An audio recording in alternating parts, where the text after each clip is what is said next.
You're listening to a Corridor Business Journal podcast.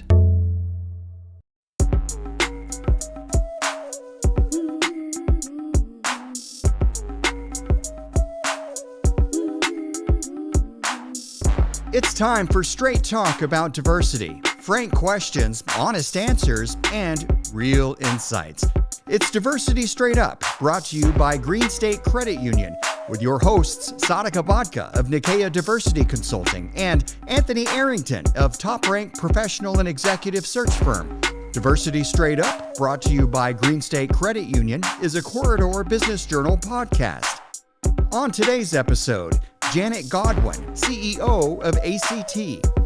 We see consistently differences in achievement between Black, Latino, Asian, white, and lower socioeconomic students. And so that's the problem. I don't think it's because the tests are biased or the tests are racist. I think it's that we're measuring differences in academic readiness. And so why is that? We'll be right back. Green State Credit Union is proud to sponsor Diversity Straight Up. Established in 1938, Green State is Iowa's largest financial cooperative, serving nearly 250,000 members of all walks of life. Green State's products include checking accounts, loans, investments, insurance, commercial services, mortgages, and credit cards. Profits are returned to members in the form of better rates on deposits and loans. We encourage you to learn more at greenstate.org. Green State is federally insured by the NCUA and is an equal housing opportunity lender. Diversity Straight Up, brought to you by Green State Credit Union, is also sponsored by Alliant Energy.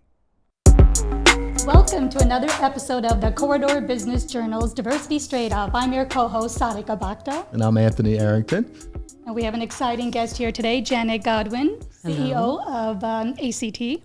Hello, nice to see you all. Nice to see you as well, Janet. Well, before we get to Janet and hear insights from her, Anthony, something's on my mind. There's something on my mind. What's on your mind, Sarika? You know, lately, and it's not even lately, we've seen an increase in a lot of harassment, discrimination, assaults occurring with the Asian communities, not just here in the U.S., but we're seeing it in Canada, Australia, UK. Yeah. And my heart just breaks because right now you see a lot of it happening to the elderly community within the Asian communities. Yeah. And I think about it has seen an increase ever since the pandemic and what we're going to be rolling around over a year now with the pandemic. Yeah. And we're seeing an increase. And it breaks my heart because I think about race relation discussions, and we'll get into this a little bit with you as well with ACT, Janet, but with race relations, a lot of times it's around black and white issues. Yeah. And even right now, we're seeing companies and organizations and people struggling to have discussions around race. Yeah. And if black and white issues are hard for them to even have conversations, how do they even make room for other communities that are being impacted? Right. I envision what's happening is a bottleneck. If we can't get over black and white issues and be able to have honest, authentic conversations, other communities, it gets bottlenecked. Right. It's deep. The issue's deep. It's deep because there's a deep history in this country that we don't like to talk about. And that deep history is around slavery and black and white issues. And so it's so deep and it's so washed over that there's almost no room to talk about anything else. And I feel you because it's hard. It's hard when you know. We've seen, I think in Canada, there was a 712% increase in the number of hate crimes against Asians.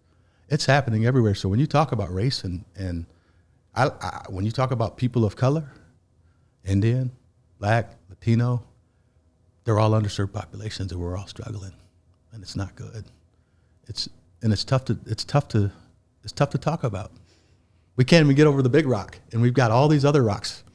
Here in the U.S., yes. Mm-hmm. And I know that if you're looking at other countries, the big rock can be different. Yes. But whatever rock that is, if we cannot foster those open, authentic conversations at work, it's going to really create, again, the bottleneck for other communities. And this is where I implore leaders, no matter how difficult it is for their own leadership, who want to have these conversations in the workplace because they think there's going to be a liability, or they feel that it's not appropriate to be able to talk about social issues in the workplace. They need to make room for that because their people are living in society, coming into the workplace. And so we have to have leaders really be able to lead by example and not get scared when race relations are being brought to the table. Sarika, there's 24 hours in a day. 24 hours in a day, and most of us spend 8 to 10 of those hours in the office. We're human beings. If we're spending that much time with people, you have to be able to have these conversations. You just have to. We're all humans. Well, I know that I know Janet wants to share a little bit on this topic as well. But before we get to what's on our guest mind, we'd like we to should know. Introduce our guest. Yes, Janet. Say, guest, what's on your mind? Janet is a 30-year veteran of ACT and an avid advocate for the power of education in our lives. She spent 30 first years of ACT in test development and research before moving on to roles in information technology and operations. She held the position of COO for 6 years before being named CEO in 2020. From test developer to CEO. Congratulations. That's awesome. Thank you. Janet has an MA in English from the University of Iowa, go Hawks, and she has a BA in English from the University of Oklahoma. Has completed graduate work in instructional design and technology, and is a graduate of the Advanced Management Program at the Wharton School at the University of Pennsylvania. What an accomplishment. Welcome. We're so glad to have you here. Thank you so much.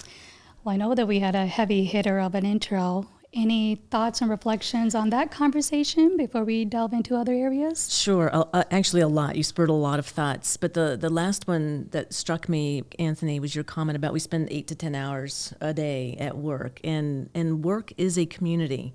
And every single one of us brings our own backgrounds and perspectives and biases into the community. And if we don't talk about things openly and honestly, we're not going to forge that trust. We're not going to forge groups of people that can bond together to get whatever the goals are of their companies accomplished. And you have to be strong. You have to be courageous. You have to be vulnerable. And you need to be able to work together as a community. And that means learning about each other and acknowledging bias and working together to overcome that. Well, thank you for your input. And speaking about community and getting to know each other, can you share with our listeners a little bit about you, Janet, personally, before we go into your professional journey? Sure, happy to. You mentioned University of Oklahoma. I'll say Boomer Sooner. Boomer Sooner. I'm an avid OU fan. I love the Hawks, but I'm always going to root for OU every single time. One of my buddies is an avid OU fan, so I understand. Just going to say, I also, I've got 2 kids, a daughter in graduate school at University of Iowa, and a son who's a freshman at City High in Iowa City. He's been online learning this whole year because of the pandemic, and I'm really looking forward to him getting out of his bedroom and getting back into the classroom. But I will put a shout out for our school district. I serve on our school district school board, and I just what teachers have been through this year, building administrators, the community, working through the COVID impact, and focusing on students to help them be successful in really, really trying, traumatic times. I'm just going to shout out to all the teaching staff out there and educators because they've done amazing stuff this year. I have to give double kudos there as well. I think they're underfunded, and more support needs to be given to our educators. They're shaping the minds of current leaders. Mm-hmm. Young ones are not future leaders, they're our current leaders. Absolutely. So. Absolutely. You know, Janet, you mentioned your school board.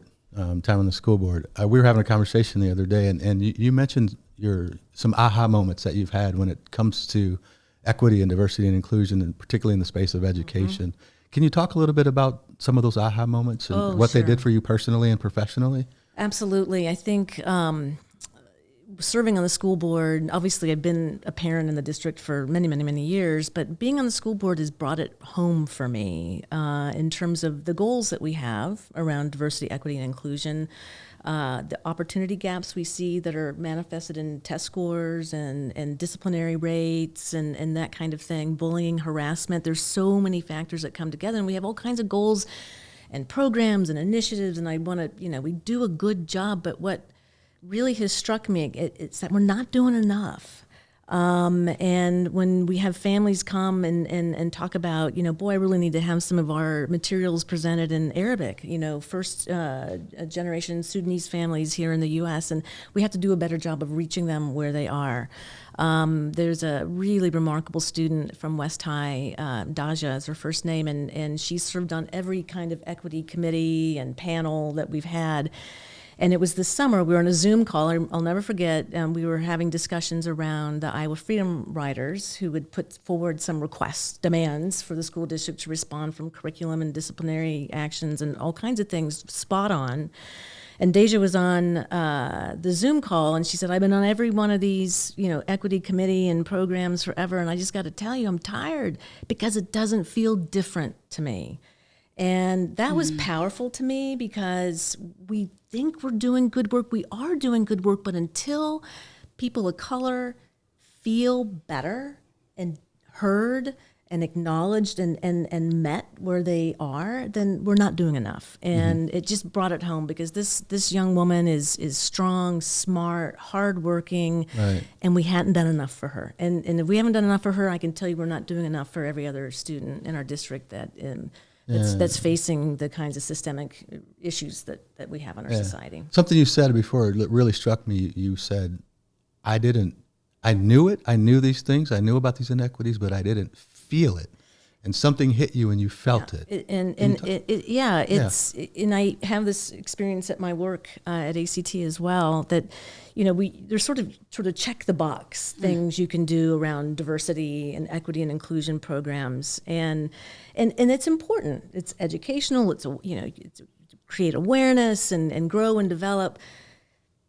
But sometimes it's more academic. It doesn't change how you feel. And what I'm learning is that the experiences of folks who have faced systemic barriers their whole life, they feel it. Right. And I'm from a position of privilege. I'm a white woman in the United States, and so I haven't felt those kinds of discriminatory practices personally.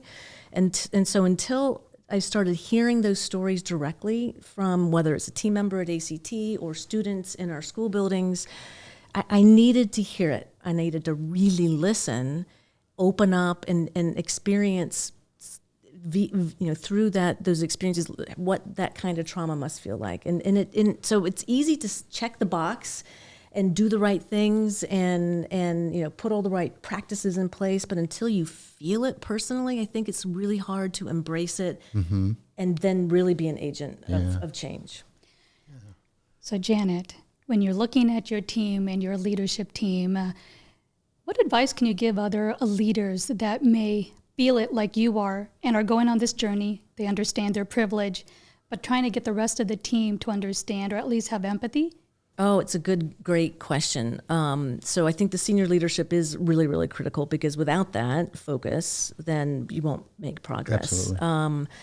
But bringing the team together, I think creating time and the priority to talk about people's experiences, trying to make it real, creating a safe place for people to share their experiences so that they don't feel judged or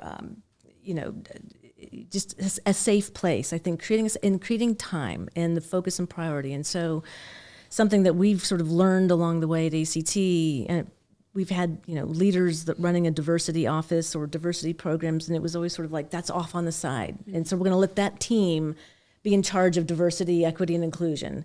And it doesn't work because it's not just a single leader's job, and it's not just a single team's job, to your point. You really have to get everyone owning it. And so creating the time, space, safety to have the real conversations. Because when people start really understanding what folks have been through and continuously experience, it starts opening up that empathy and understanding, and then the advocacy and wanting to be an ally. And so you just have to create the space and the priority. It doesn't happen overnight. And if all you're worried about is your business's performance and looking at spreadsheets and numbers and things, you won't get there. You have to have the human conversations. I want to pivot here. I was thinking about this. There's been a significant discussion in your world around the need for high stakes testing reform, with standardized testing. and in light of achieving, equality in education. So can you share sort of your thoughts on this, as well as any bold ideas you have, maybe you've proposed or have already proposed to create more equity among populations when it comes to the standardized testing? Yeah, that's a great question, Anthony. We spend lots and lots and lots of time working on this, as you can imagine. And coming back from my test development days, I can say from a development of standardized tests, so much go into the development to prevent bias from being part of the testing content. So diverse item writers and content developers and panels of folks who are reviewing materials to look for words or scenarios or contexts and things that aren't going to be appropriate. We do statistical analyses on our assessments to make sure that they're not differentially performing for certain populations. And so from a test design and quality standpoint, I can say not just ACT, but any really valid, strong, standardized test is built so that it's not measuring bias or difference. What we do measure is that on my assessments, we measure academic readiness. So the ACT, for example, or has a student mastered, English, algebra, science, reading skills. And what's sad is that it's very clear in the data that students with higher incomes, higher family incomes, are going to perform better almost every time on a standardized test than a student from a lower socioeconomic background. We see consistently differences in achievement between Black, Latino, Asian, white, and lower socioeconomic students. And so that's the problem. I don't think it's because the tests are biased or the tests are racist. I think it's that we're measuring differences in academic readiness. And so why is that? Is it because a student doesn't have access to a quality preschool experience before they get to kindergarten? Maybe. Is it because students, some families don't have access to good health care or enough food? Is it because during the learning experience, students have been exposed to curriculum that has not been reflective of their personal backgrounds and cultural backgrounds? Maybe. Is it because they've experienced blatant racism in the classroom or in their learning community? Maybe. And so there's all these societal factors that are getting in the way of students performing well in school, not just on standardized tests, but in grades. And you see differences in discipline, and that's going to affect students and their achievement from an academic readiness standpoint. And so we like to say that assessments are thermometers or barometers. We're measuring sort of what's out in the world. Mm-hmm. The real issue for me is building upon how to fix those systemic issues that are preventing certain populations of students from achieving as well as others. And so it's access to good quality coursework, it's access to quality counselors. I just was speaking with the executive director of the American Association of Counselors this week. The ratio of counselors to students is a problem in our educational system. We don't have enough qualified counselors to meet with every student to help them understand where are they, what are their goals and aspirations, what choices should they take in high school to get ready for life after high school. There's so many things that get in the way, especially for Black, Latino, Indigenous students, low-income students. All the barriers they have to overcome is overwhelming, and that shows up in their academic readiness. Well, I want to piggyback a little bit on this. ACT is a global company, and when you're thinking about, I was born in India. I hear a lot of horror stories with the focus on standardized tests, the high stakes standardized test, and the impact on correlation with suicide rates. Whether you're looking at India, South Korea, China, you're seeing that similar correlation. And even if it is that they have access to these resources, it's still impacting them, because if they don't perform, there's this drilled in, whether it's from society or from economic or from a culture perspective, is the expectation you have to perform. And they know that that's also going to impact their ability to be able to get into some of those top-notch universities.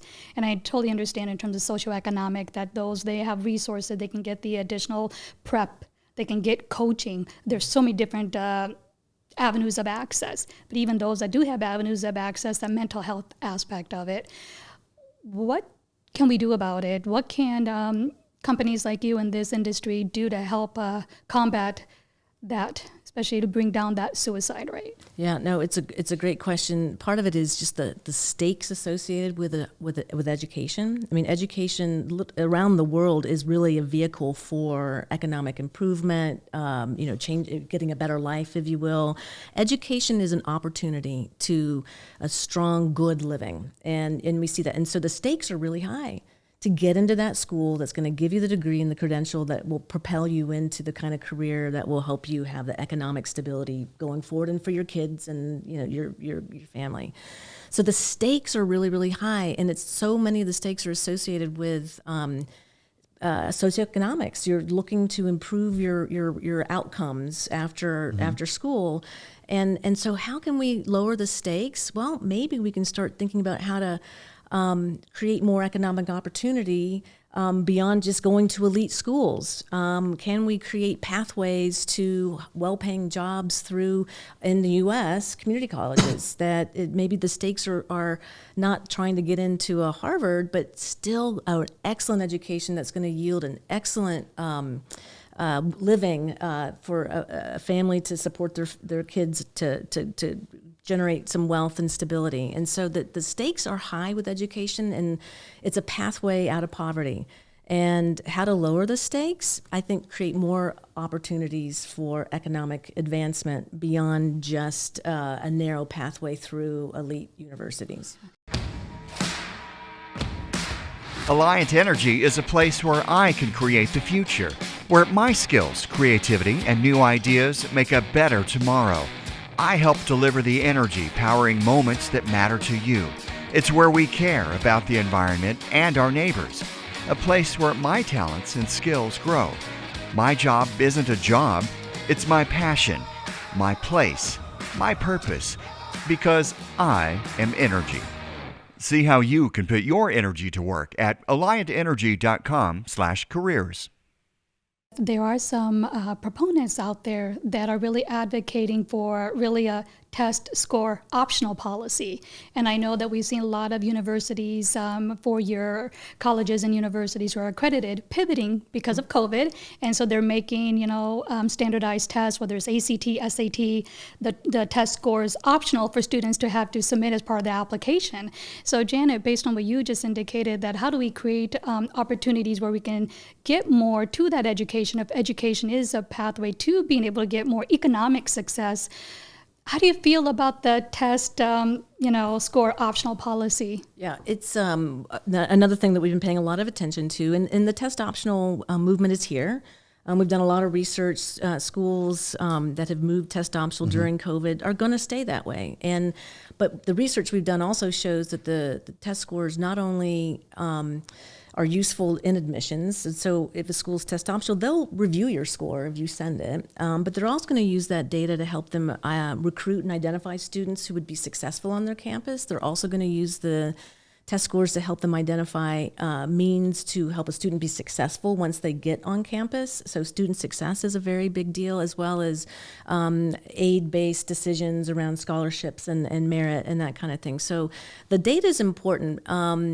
For a variety of reasons, and so I think I'm cool with the test option movement. It makes sense. It's been very confusing though, especially for students, and I'll say Black, Latino, Indigenous, low-income students, because the rules have changed kind of almost overnight.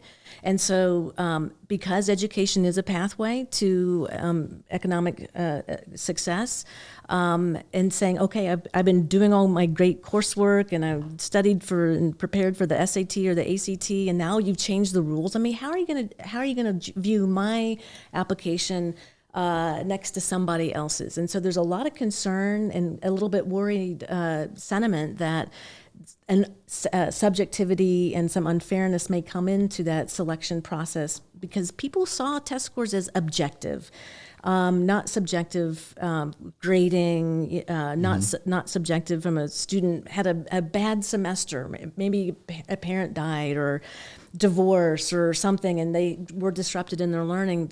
The test is a little bit of more of a level playing field than high school course grades can be, the differences between districts and high schools, resources, rigorous classes that are offered, and not every student has access to those things, and so scores can actually help a student differentiate. I'll note, I just was having a LinkedIn dialogue with a parent just yesterday for something that I posted, and we talked about test optionals here to stay. And this parent wrote to me and said, Janet, I don't want test optional to be here to stay. You know why? My student has been impacted by COVID, online learning. It's been hard from an engagement standpoint, and I want my student to be able to demonstrate what he knows, but I don't think the grades are going to really reflect it in this COVID time, because online it's hybrid learning. It's been hard for students to stay engaged, and so grades are going to be disrupted. So there's room for assessment scores to help a student demonstrate what they've accomplished in a level playing field way, where other terms as part of the admissions process can still be very subjective. Right. Now we're going to get into another segment of our episode, as we love to hear from our listeners. What's on our listeners' mind? What's on our listeners' minds? Janet, we really love to hear from our listeners, whether it's comments, suggestions, or questions. And we have a question here from Maria.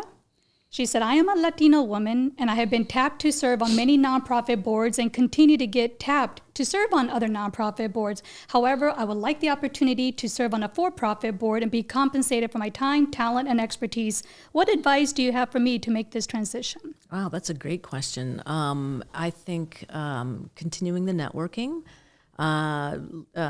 Maria, network with people who are in for-profit organizations, demonstrate to them your experience of serving on not-for-profit boards, your work background, the perspectives that would be valuable on those boards. I think networking is probably one of the most important things to do, to meet the leaders of those organizations that would be looking for members of their boards. There you have it, Maria. Advice from Janet. Listeners, please continue to submit your questions, suggestions, and comments to info@DiversityStraightUp. All right, well, you see me holding up this diversity thumb ball. I love this. It's a great icebreaker. It has a lot of questions and prompts on it about diversity, equity, inclusion, and engagement. What we're going to do, how we do this, is I'll just throw it to Anthony, or I'll throw it at you. But when I throw it, wherever your thumb lands, read the prompt or question and then answer it. And we say this is a safe space and authentic. And you ready? You know what? I know, I'm going to get ready. How might your personality combat prejudice and discrimination? I haven't had this. That's a great question. You know what? I talk a lot about the fact that my intersectionality helps me. So I'm married to a white woman. I have a legal disability. I have biracial children. So there's maybe that shapes my personality. And I get to have these conversations because I get to put myself in people's spaces that maybe some others aren't. You know, I'm not that big believer of, you know, I'm not a racist. I have a black friend. That doesn't work. But when you've got a lived experience like mine, I think it lends my personality to be able to have different conversations with people to try to combat it. But it's tough. It's tough. That's a great question. That was a good one. That's a good question. All right. Okay, I'll go with this one. Share 1 to 2 examples of prejudice or discrimination based on age. Oh, that's a good one. That I've experienced personally, or Sure. It's your answer. It's my answer. I wanted to think about this one. So I'm 55, proud of being 55. But it is, I think, we have a youth culture, I will say, and so not.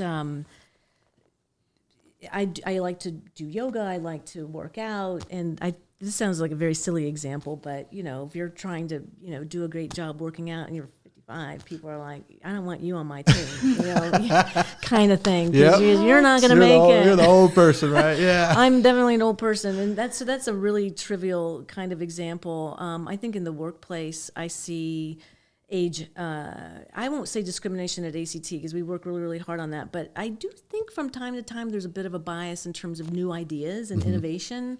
That I see sort of a leaning towards folks that are fresher out of school than more sage folks who have experienced more things. And I just don't think that's right. I honestly think I'm getting better the older I get, and my innovative and all of our juices get better with experience and knowledge and learning and being open. And so I do worry about age discrimination and sort of innovation type environments, if there's a bias towards youth. It's there and it's real. As somebody in talent acquisition, I can tell you it's there and it's very real. And there are people in leadership positions who don't even know that they're doing it. And so there's an education to be had out there. Yeah. Well, with the multi-generations of the workplace. Yeah? Yeah. Seen them all. Yeah. Do I get to throw to you, You now? do. All right, go. What's our biggest challenge when it comes to achieving social equality? Well, for our listeners, equality and equity are two different things. So if I want to answer this in a manner that it should, how do we get to equality? Then I would say that we need to look at the equity piece of it. Yes. The systems, the institutions, the policies, programs, procedures, that is where biases can creep in, and that's where inequities can come in. So we need to create more equitable, level playing field to get to those equal outcomes in society. The difference between equity and equality. Absolutely. I really, really appreciate your time and your candor. I hope we didn't ask you too many questions that were uncomfortable, but that's what we do out here. That's what we do. So we appreciate it. We appreciate it. No, thank you for having me. I really enjoyed the conversation this afternoon. Thank you. And thank you to our listeners. Without you, we are not able to do the work that we do to collectively impact change. And as we always say, diversity straight up. Keeping it real. Thank you to our listeners, as we wouldn't be here without your support. Help us grow our subscriber base by sharing our show with others. Love this new episode of Diversity Straight Up, brought to you by Green State Credit Union? Then head over to the most popular podcast audio platforms to describe, rate, and review us. And check out our other episodes while you're there. Catch us on our next episode, which drops monthly. We'd love to hear from you. Hit us up and send your questions, comments, and suggestions to info@diversitystraightup.com.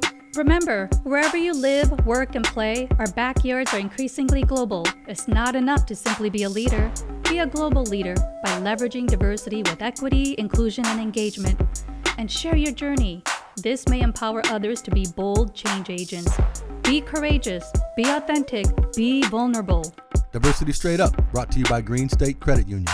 Keeping it real. You've been listening to Diversity Straight Up, brought to you by Green State Credit Union. Additional support provided by Alliant Energy and the City of Cedar Rapids. For more from the Corridor Business Journal, please visit corridorbusiness.com. This episode was produced by Joe Coffey of Coffee Grande Studios.